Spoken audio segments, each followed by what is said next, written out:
and Ray Solis of Mexico. Your referee is Mills Lane. This is the final event of the night.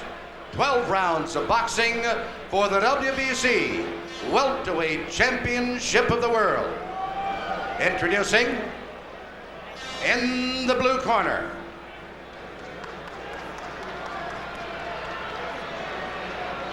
introducing in the red corner, from Hartford, Connecticut, weighing in at 146 pounds, with a professional record of 43 wins, 5 defeats, 1 draw, with 26 KOs.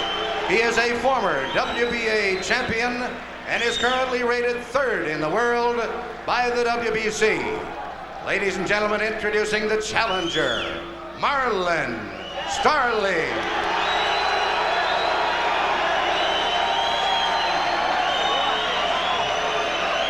And in the blue corner, from London, England, weighing 146 1/2 pounds. His professional record consists of 33 wins, 1 defeat, with 22 KOs. He is the reigning WBC Welterweight Champion of the World, Lloyd Honeyghan.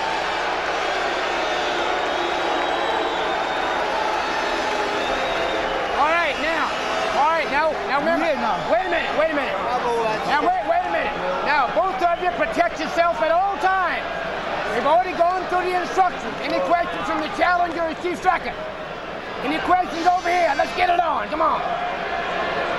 These are 2 pros, but how much of themselves will they spend in this first round trying to express their dislike for each other personally? They first met at the Donald Curry-Milton McCrory welterweight unification title bout in 1985, took an instant dislike for one another, and now they get to act on it. Just like I stated, it won't be a feeling-out process. Honeyghan, this former style, is going to try to make a street fight out of this fight. Good left counter by Starling, as Honeyghan missed trying to get past the peekaboo defense.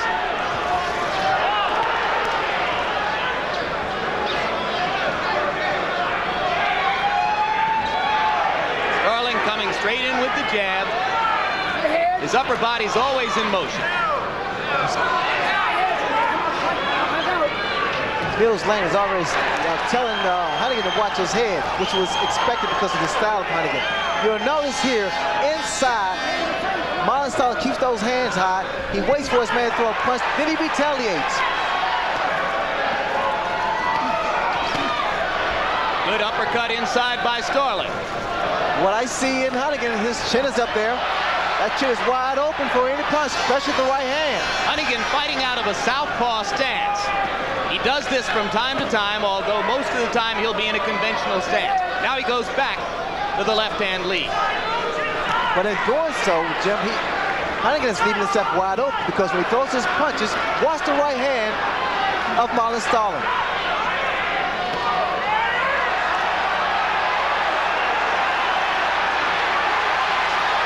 Starling is landing the more effective blows. Honeyghan has a tendency when he gets frustrated to start winging punches wildly to the side. For now, he's still trying to come up the middle against the peekaboo defense. No question about it. Starling has the better defense. He's keeping those hands high because he learned a mistake earlier. He's trying to pretty much measure that right hand of Honeyghan. Honeyghan bouncing punches off of Starling's glove. We got the left hook around. Right hand is wild. Those shots thrown by Honeyghan are not doing any type of damage because they're arm blows. He doesn't have his balance because he has a tendency to switch to southpaw stance. Starling in and out, always with the hands up and countering when he can.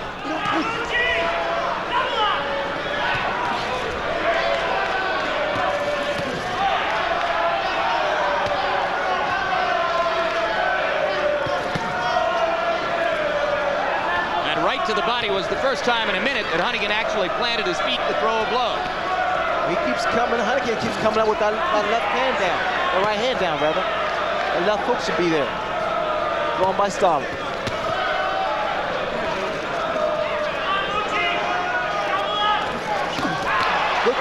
counter by Starling, and that round demonstrated the difficulties that Marlon Starling poses tactically for a Lloyd Honeyghan. That was a very fast-paced round. Both fighters have had problems with stamina in the past. Just take note of that. Stick him. You'll find him if you pick your shots. You pick your shots. Concentrate on finding him without getting hit, Lloyd. You understand? That doesn't mean that I want you to run from him. Stick him without getting hit. You understand? He's giving you arms and elbows, not giving you a lot of room. But that's all right. That'll all come down after a little while. I want you to get that body as often as you can. Down underneath those shots. Remember, when you're backing out, he's going to loop the shot. Be careful to keep your hands up, or go down low, or step over to the right. Do it all controlled and neat. Tight and neat. Since Starling has been with Futch, he has fought much harder in the early rounds.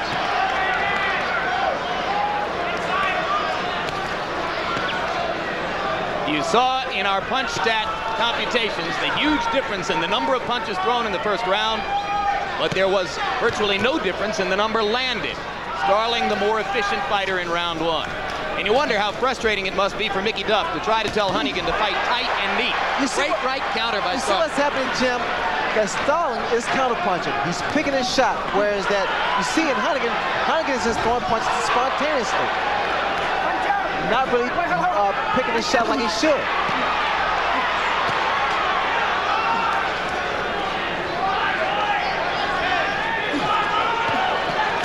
This is when it's dangerous for both men. The heads are close. They both are winging shots. And whoever should raise up should be knocked down. Honeyghan bouncing a lot of punches off of Marlon's arms in there. Still throwing for the sake of throwing. Those punches thrown by Honeyghan are arm punches, and they're being telegraphed. So what Starling may do is time one of those punches.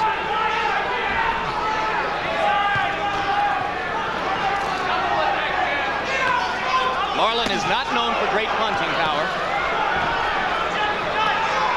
Ray, I've noticed that Honeyghan is throwing effectively to the body in this round. Well, he was told to try to bring those hands down of Starling. But Starling can't keep those hands very, very high. And that time Starling stepped up and missed. There's a left hand that got through. You see what happens too is when Honeyghan gets hit, he loses composure. And that's a fatal mistake for either fighter. Look at him just winging away. I don't know why Starling went back, take a step back and punch.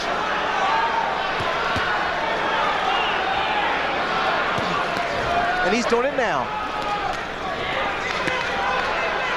Honeyghan still firing punches right at Starling's defense. Starling missed with the left, and now Honeyghan gets up inside. Because Starling is stepping back and throwing the right hand. Get him up. Nothing, there was nothing there. Good shot. Right hand by Starling off the counter. Starling just picking this man apart. He's really doing a number here on Honeyghan.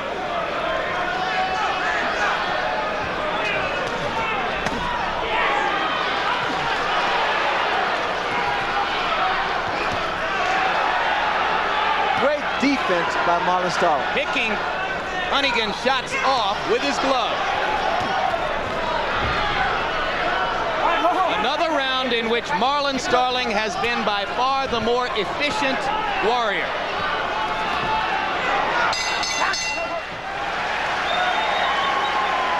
I agree that Starling has been more efficient, but I think Honeyghan, who is the champion, is throwing many more punches. And that has to be taken into account.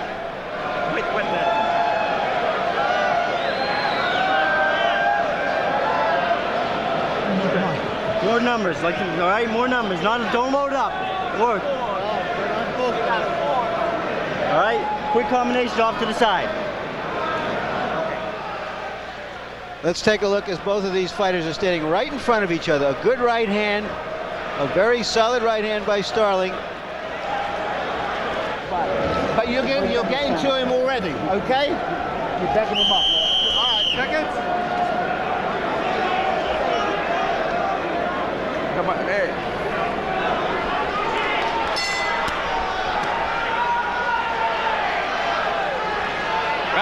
begins. According to punch stat computations, Lloyd Honeyghan threw 115 punches in round 2, landing only 18 of them. But your point is well taken, Larry. If the busier fighter is to be given credit by the judges, that is the champion in this bout. Mills Lane again warning Honeyghan against headbutting.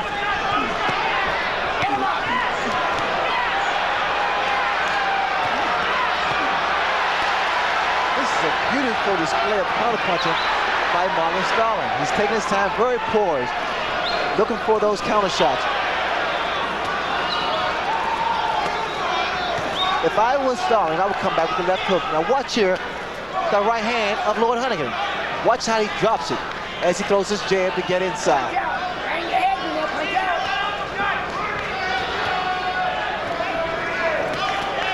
Starling seeming to rest a little bit right now. Eddie Futch had asked him between rounds to throw more combinations in countering, not one punch at a time. For now, he appears content to play defense and pick off Honeyghan's shots.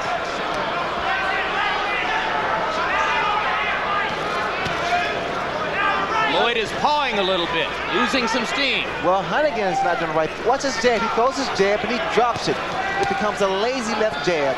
And those are the best type of jabs to counter with the right hand.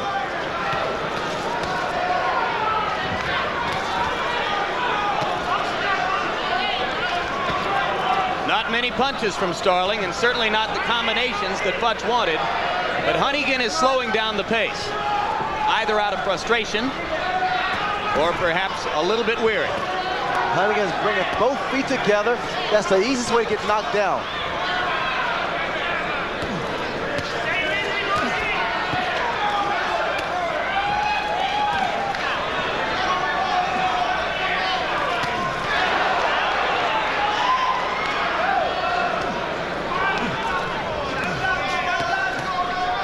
Neither man landing anything effective so far in this round. Someone's mouthpiece came out. It looks like Starling's mouthpiece. Marlon's mouthpiece dropped right out.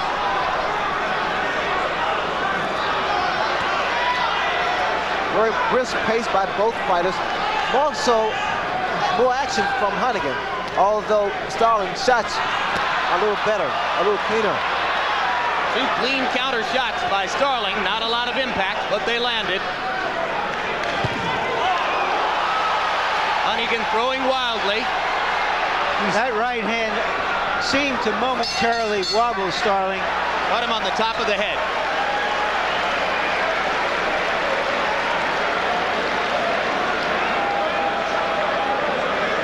Don't let you take too many shots without you coming back with anything, see? You gotta work, you gotta work. Boxing, to move around. Yeah. Let's go with combination moves. Don't load up. Come on. Be busier with the fancy combinations. You're trying to hit you hard with one shot. See? Put it together. Double hook, right hand. Right hand, left hook, right hand. The beginning of the world. You know, he's already saying, what the fuck am I doing here? All right? He's about to quit. That's the quit. Yes, sir. He's about to quit now. Break your body, roll on it, keep to the body. Combinations off to the side. All right? Keep using angles on this guy. Come on. Huh? You got too much. Jab, hook, and cross. Come on. Willie Pep, the last champion from Hartford, once told Starling that when you're a young fighter, you have to remember to pace yourself. And when you're a veteran, you have to remember to fight. And the question is whether either of these guys is pacing himself for what looks like a long, grueling fight that could be determined in the last 4 rounds.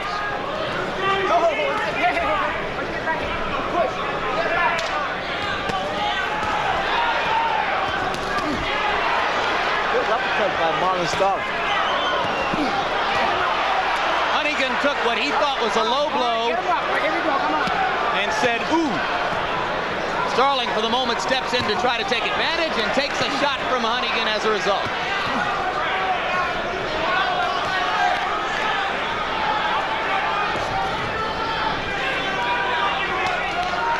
Honeyghan still be aggressive and try and throw that looping right hand, which put Starling on first for a second. and going to the body more, and I think Lloyd is beginning to pierce that defense really for the first time. He's picking the tempo of the fight up now. He's starting to make Starling fight his fight.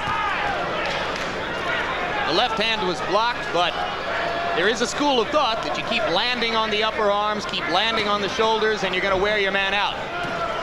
Well, especially for a guy that's so physically strong like Lloyd Honeyghan. I mean, every punch does damage. Certainly Honeyghan has a fighter's will, big time. Now right here, this is when you do counter punching. When a man is straight in front of you, both feet together, this is when you counter with the uppercuts. For Starling, I can't understand why he's not throwing shots now. Marlon is not coming back anymore as he did in rounds 1 and 2.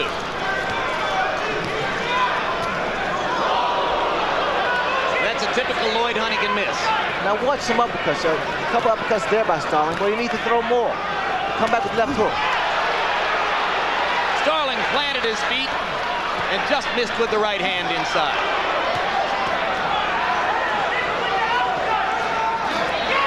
That's the uppercut. Now that will work all night, Jim, because the man is down. Got a left hand in, followed it with another.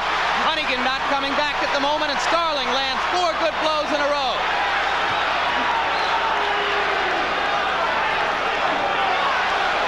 Watch how effective that uppercut is, just landing. And Honeyghan just bullying forward to try to take Marlon out of this little run.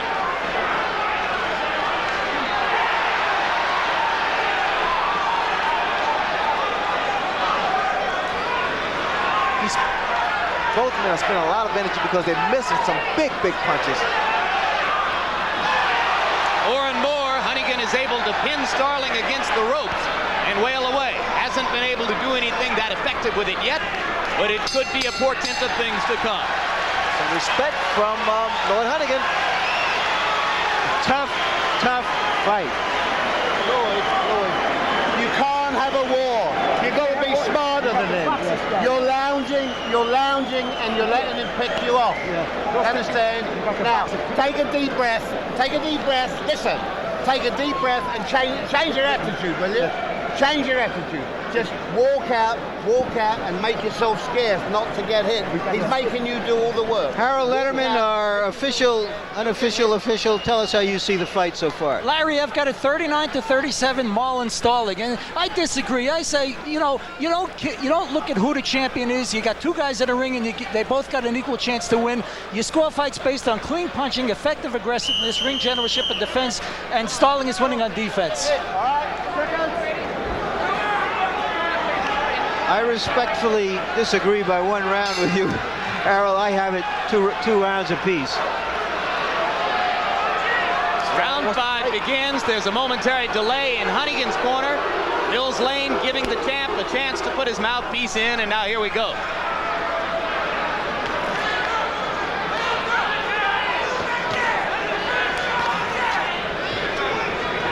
Marlon Starling landed some of his most effective blows in the last minute of round 4. You heard Mickey Duff tell Lloyd, you can't fight a war.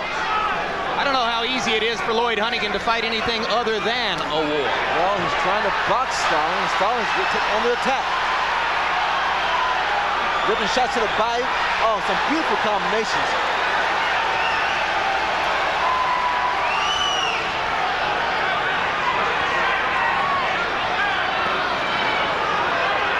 Saw Starling for the first time pin Honeyghan to the ropes and stand toe-to-toe, slugging away.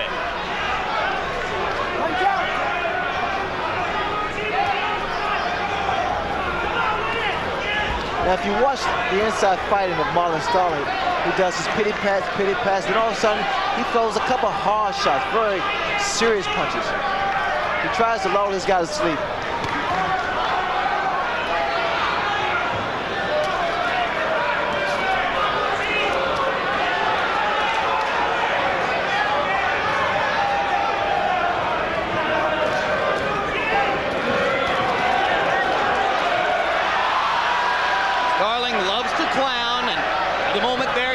Hands and made a face at Lloyd. Now watch you come on strong. Starling should come on strong now.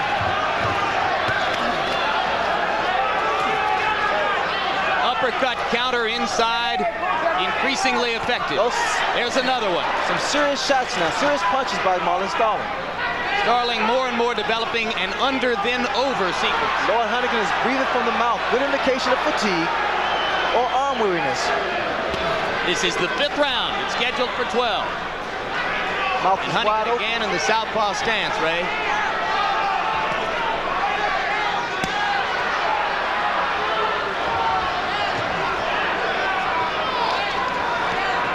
I don't know why Marlon Starling's turning southpaw. He's doing okay with orthodox style.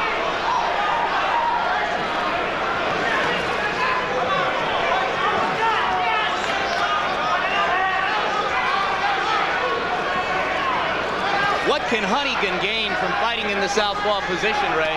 Well, he's not really that effective. If anything, he's trying to throw his man off. Good right hand by Starling.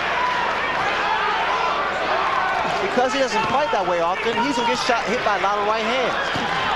Right hand counter there. It was preceded by a left jab.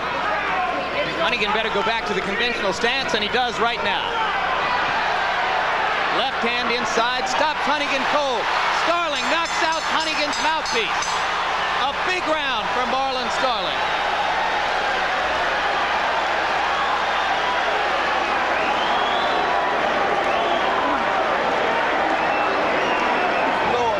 Don't get over the ball with him. You were doing all right. I keep telling you, make yourself scarce. Make yourself scarce and you'll get tired. You're missing him with too many shots. You understand? You're fighting a bad fight. You got me? Are you going to do what you're told? In this round, Honeyghan tried to fight a more controlled fight, being less of a brawler, and it didn't work. I think he's going to have to go back to plan A.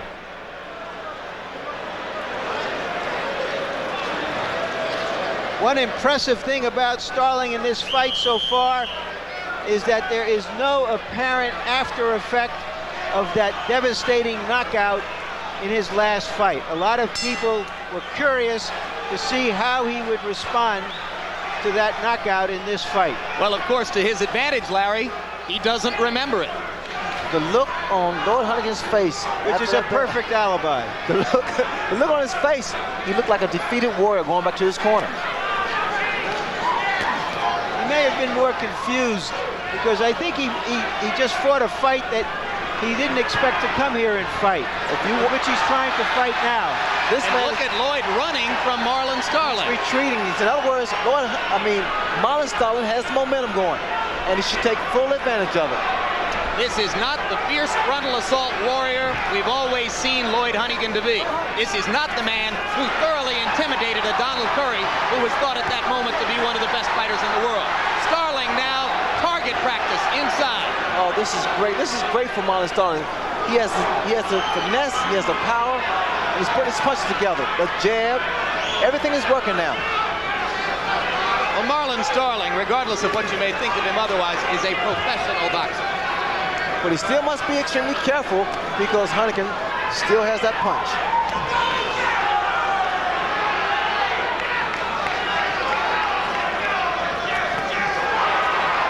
Walking this man down. Marlon Starling, he's trying to cut the ring off.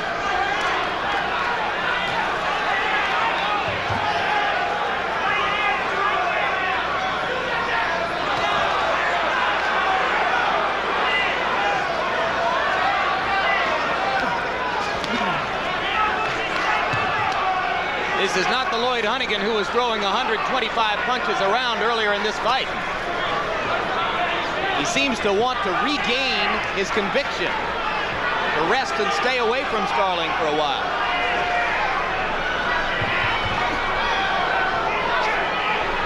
When Lloyd Honeyghan moves, although some of his jabs are landed, he doesn't have the best punch when he's mobile. Well, and I think as long as Honeyghan is content to do this, Starling isn't going to take any foolish chances. Just take his time and pick his shots. That's what he's doing now. This, it would appear, plays right into Marlon Starling's hands. Because he doesn't have to work as much. All he has to do is follow his man, a jab. This is not Lloyd Honeyghan's fight. And Starling is getting off first in every exchange. He is initiating everything. As as Larry Merchant said, it's going to have to be back to plan A for Honeyghan. Honeyghan better do something fast because that right eye started to swell. Good right hand by Marlon Starling. Another round in which it's hard to make an argument for the champion. There you go, buddy. Don't drop your hands and get to. As long as he's moving, jab, cut him off. Run him in the shot. Got tape problems here. Deep breath. One more. In this round, a good right hand. That was the punch that knocked the mouthpiece of Honeyghan into the third or fourth row here. Without a doubt, Starling has won the test of wills in the first half of the fight. Unless Honeyghan can turn that around and turn it around quickly, this fight is lost and the championship will change heads once again. An interested spectator, and you'll be seeing him here live on HBO on February 25 against Frank Bruno, the undisputed heavyweight champ. An interested spectator, and you'll be seeing him here live on HBO on February 25 against Frank Bruno, the undisputed heavyweight champ, Mike Tyson. Round 7 begins. And listen to these punch stat computations. Honeyghan threw 115 punches in round 3, 122 in round 4, 106 in round 5. He threw 40 punches in round 6. I noticed another thing in Honeyghan. When the bell rang, he wanted to touch gloves. Now that's not characteristic of Lloyd Honeyghan. Normally, he shows that brassness. Maybe he feels like to start over. His right eye is beginning to close up. The result is consistent pounding with the left jab and the left counter inside by Starling. And now Starling seems to want to go after it. Starling has lost his mouthpiece now. When you're tired, like Lloyd Honeyghan is, this movement here only wears you down. You notice the legs don't have the spring anymore. It's bouncing flat. You see here, a little off balance. His legs are not steady at all.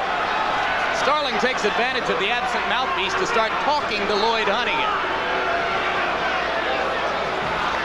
Ray, you once came back to defeat Thomas Hearns with an eye almost completely shut. How is it going to bother Honeyghan to be fighting with the left eye closing up?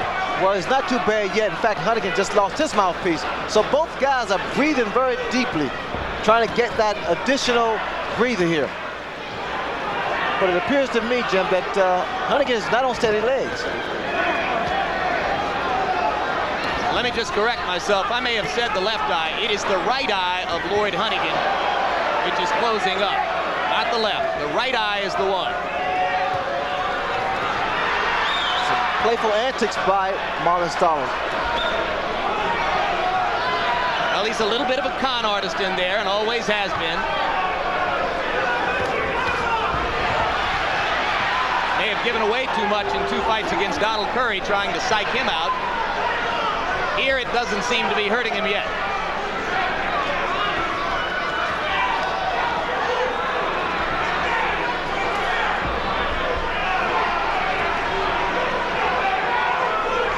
From Honeyghan's side, this round looks a lot like round 6 did.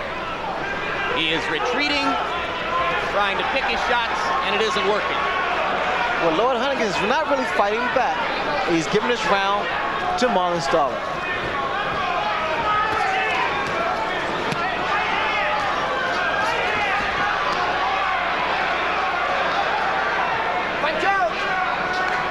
Blood on the shoulder of Marlon Starling. It's probably come from inside the mouth of Honeyghan as he fights without the mouthpiece.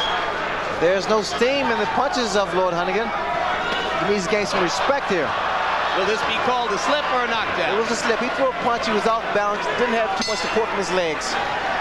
Round 7 comes to a close.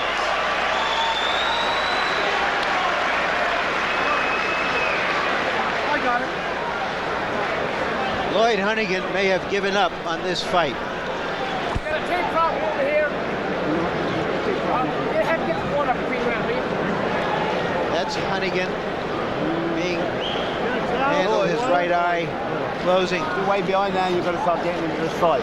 You won't get in the fight by letting him walk all over you. You've got to stay your ground and make him miss, but not brawl with him. Make him miss and stick a jab, and then try and back him up.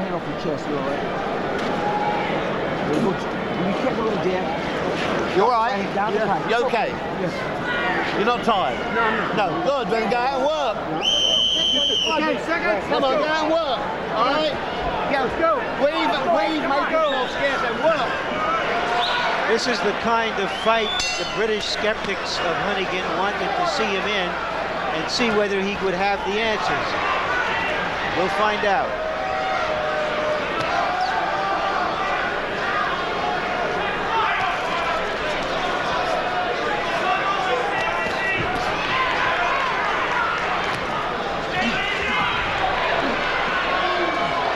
Starling now is being relentless. Starling is chasing Honeyghan a lot more now. He's Looks really- to me as though he's not scared of Honeyghan's punches at all anymore. Honeyghan is hurt here. At this point here, Starling should back away, give himself some punching room, and not allow Honeyghan to smother his punches. Honeyghan is standing still and taking it. Marlon Starling, if he can put together 2 or 3 good combinations, has a chance to get his man into serious trouble. Watch for his left hook. Watch for Starling's left hook. It's a beautiful shot. Knock the mouthpiece out with the right cross. That's one of his best punches, the left hook of Marlon Starling. Right hand lead just missed. Honeyghan standing on the ropes and taking it. There's a lot of time left. More than a minute and a half still to go in the round. Starling doesn't knock people out with ease. He's going to have to land a flurry of several punches.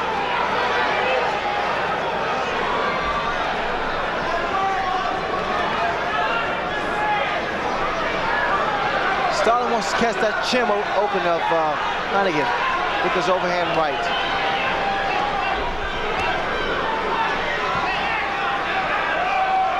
Honeyghan just pawing with the left jab.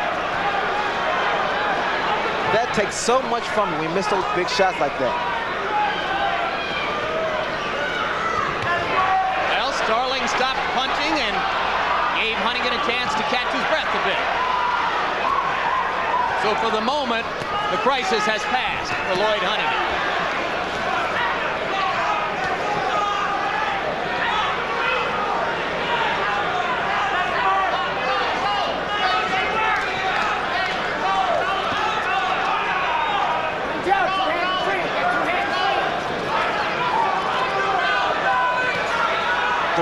The right jaw of Lloyd Honeyghan is swollen.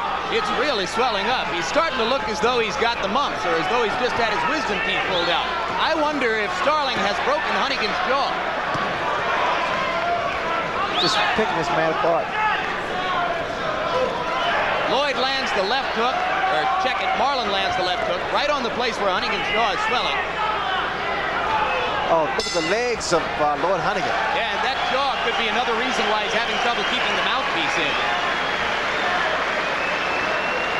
Get that tape off.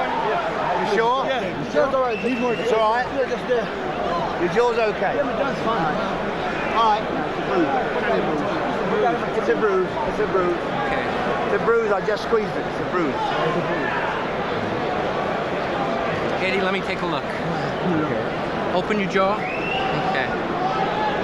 The doctor is examining Honeyghan's jaw. Ready to fight? Can you go on? Just there, doctor. Tape on that. Okay. Tape on that left Your jaw's hand. okay. Tape where it's hanging. Yeah, you're all right. You're all right. There we see Honeyghan landing a good straight right hand. Starling, that is, landing that good straight right hand. But it's the other side of Honeyghan's face that's swelling up from the left hand. Well, I'll tell you, if that jaw is all right, I'm Mike Tyson. Harold Letterman, what's your scorecard right now? 7 rounds to 1, 79-73. Very, very easy for Marlon Starling. And I agree. 4 rounds to go. Marlon Starling headed toward a possible second world championship. Won the WBA title, lost it on a freak knockout to Tomas Molinares of Colombia last summer when Molinares caught him after the bell in Atlantic City. Some people thought he might have trouble coming back, but he had been brilliant for 6 rounds that night against Molinares, and he's been no less brilliant tonight against Lloyd Honeyghan. That indicates the determination of Marlon Starling. Here, he's really doing a great job and putting his punches together. Just, it looks like a matter of time. Counting for the knockdown right now. Honeyghan looks at the knockdown counter and then, seemingly with reluctance, gets up. Now you're going to see a real workman go to work. Marlon steps in. Honeyghan throws wildly. There's blood coming from his nose. And Mills Lane has seen enough. Marlon Starling is a champion again. Lloyd Honeyghan was a beaten man by the 3rd or 4th round when he was beaten out of his aggressive style. If you can make an aggressive fighter back up, he usually has no other answer. Starling won the fight in the early rounds. This was just the icing. And we saw a clinic of defense and counterpunching by Marlon Starling, Ray. Well, that proved to be the key to this fight, the counterpunching of Marlon Starling. He was rocked in the early rounds, and he was able to regain his composure and get back to the basics. The jab, he took his time and did a great job of counterpunching. Marlon Starling hates Lloyd Honeyghan's guts, and he's always said that Honeyghan was made to order for him as an opponent. Tonight he proved it. Well, you see now, it's just a matter of time when Starling started to put his punches together. Some grazing punches, but I think it was just an accumulation of punches that wore Lloyd Honeyghan down. Those sharp right hands, razor-like sharp right hands, were effective from the 4th round on through. I also saw in Lloyd Honeyghan that he was losing a lot of confidence, Jim, because he was not firing back and he was trying to outbox Marlon Starling. Well, he had a badly closing right eye. He had what looked like a broken right jawbone.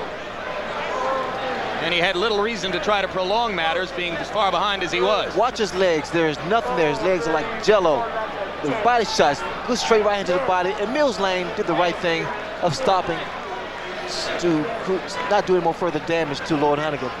Yeah, because he could have gotten his jawbone seriously hurt with another solid blow on the break, if in fact it is broken, and it's hard to imagine, given the amount of swelling there, that it is.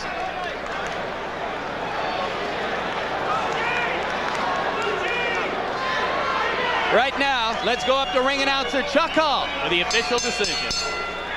Ladies and gentlemen, the time, 1 minute, 19 seconds of the 9th round.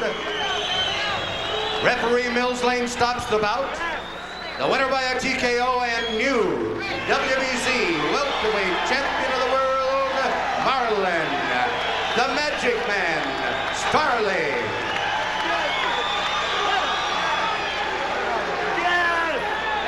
A big victory for Marlon Starling. A big victory for that man, Cedric Kushner, the dark-haired gentleman behind Starling, who has waited and waited for this. That is Starling's son, and this is a victory for single fathers everywhere, as this is boxing's most prominent single father, Marlon Starling, and he has put the belt around the waist of his young son, and right now, Larry Merchant is with him.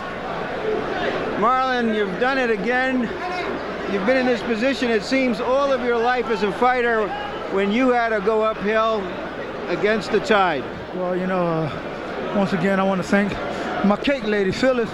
Thank you. I want to thank to my aunt who just had a birthday, Eva. Told you I'd do it. Always talking about a battle, but he never had a battle yet. Now, like you were saying, Larry, you've been with me. I haven't got my just due. Maybe I can get that man over there one day, Ray. But you know, I just. How did your personal feelings of animosity play in to the fast pace of the early rounds when the fight really seemed to be determined? Well, you know, the man always talking about a battle, but he never had a battle. Like I told you, he beat a burnt-out Donald Curry. I am the undisputed welterweight champ of the whole wide world, and you have to give it to me. Well, tell me about those early rounds when you were coming out. What did you want to establish and prove in the first few rounds? Establish who was going to be the boss. There could only be one boss in here. I am the boss. This is my house.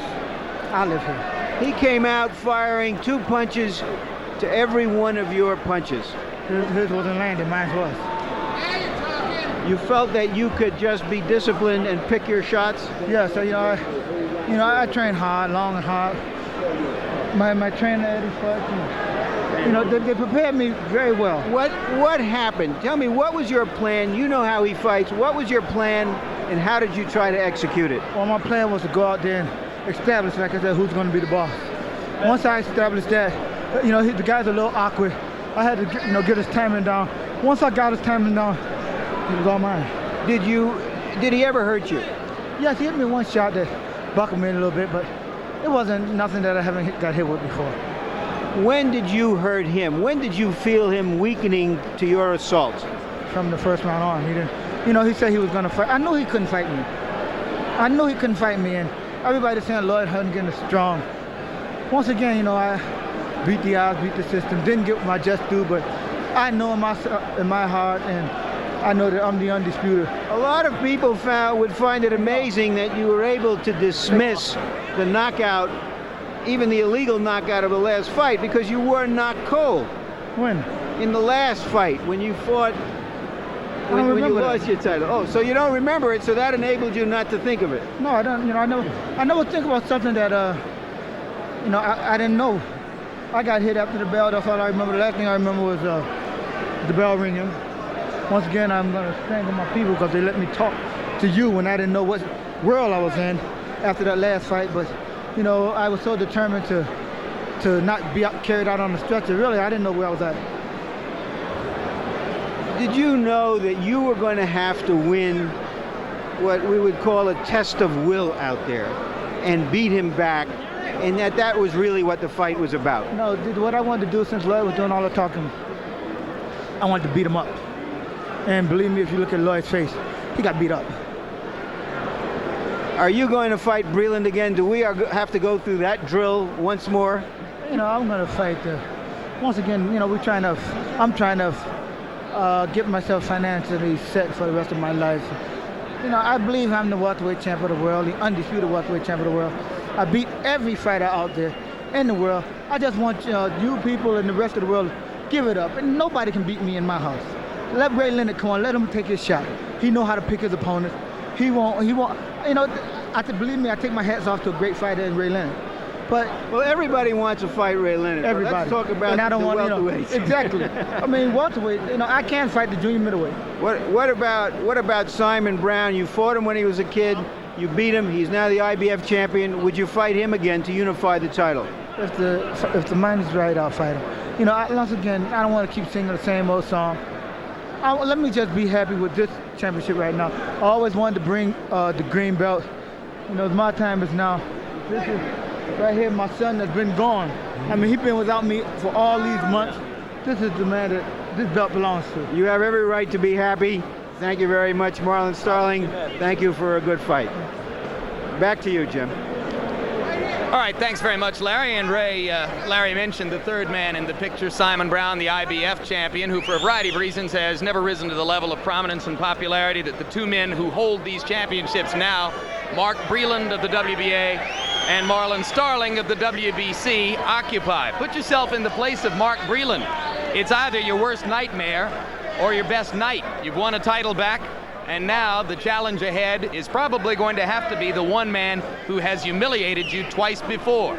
Marlon Starling's victory puts Breland in line to perhaps at some point fight Starling to try to unify the title. Could Breland overcome the psychological hangover of his two previous experiences with Starling, one loss and a draw that most of us thought should have been a loss, and come back and beat this man? Well, I tell you, it's going to be another case of self-doubt with Mark Breland. Here he's going to face a guy who had an impressive showing against Lloyd Honeyghan. And most people are going to say, well, it's going to be a replay of the first fight against Mark Breland. So for Mark Breland, all he has to do is reassure himself once again that he can do it. It's going to be a very interesting fight. I'm looking forward to seeing the odds. They're going to be amazing. Of course, Marlon says he wants to fight you, and I've pointed out that if I ever become a boxer, I want to fight you too. I want to be like everybody else. Would you ever go back down and fight a welterweight? No, I will not, no. All right, that's what I thought. Let's go back up and visit Larry Merchant in the ring again. All right, I'm with Lloyd Honeyghan. Lloyd, obviously you're disappointed. Was he just too strong? No, I just couldn't get going, you know. I tried everything. I tried to dance and stick and move. I tried to outfight him. But I just couldn't get going tonight, and he just kept coming. He was getting a bit tired. I hit him with a good right hand. It wasn't very hard. I thought it could have gone over then if I caught him a really solid shot, you know. And because I saw that I hurt him, maybe I was looking for one good solid shot and to finish it. Was his defense so good that when you were swarming him early on, you just couldn't get clean shots on him, and then he was able to pick you? No, I just couldn't get going. I don't know what it was. I just couldn't get going. He makes mistakes, you know, and I just couldn't put them together. I just couldn't put it together. Will you concede now that Marlon Starling at least was the better man tonight, and that he is the welterweight champion? Yeah, I think he was the better man tonight because I couldn't get going, and I think by beating me, he is a true welterweight champion. I feel so. Thank you very much, Lloyd. My pleasure. Jim. Well, Larry, as you know, Lloyd Honeyghan has never really been beaten up before in his professional career. Perhaps he can learn to wear humility as well as he wears all the fancy threads that have made him a popular item in some of the